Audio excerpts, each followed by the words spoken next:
Hello, good morning. എല്ലാവരും സുഖമായിട്ടിരിക്കണോ?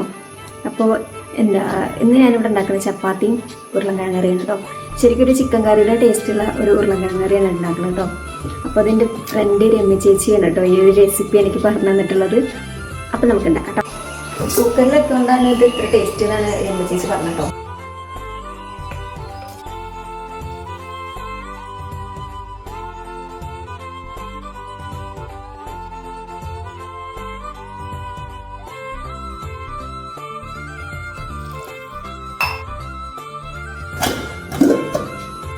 ശരിക്കും chicken കറിയുടെ മണല്ലോ. ഇതൊരു ചമ്മന്തി കഴിക്കുന്ന ഒരു ഇലയാണ് കേട്ടോ. ശരിക്കും മല്ലിയുടെ ഒക്കെ ഇല, അല്ല മല്ലിച്ചപ്പൊക്കെ ഉണ്ടാവില്ലേ, പൊതിനൊക്കെ, അതിൻ്റെ ഒക്കെ ഒരു മണമാണ്. അപ്പോൾ ഇതും കൂടി ഇട്ട് കൊടുത്തിട്ട് നമുക്ക് ഇറക്കിയിട്ട് ഞാൻ തന്നെ സൂപ്പർ പറയുമ്പോൾ ഒരു ഇതില്ലല്ലോ അല്ലേ. നിങ്ങളും ഇതൊന്ന് ട്രൈ ചെയ്ത് നോക്കൂ കേട്ടോ.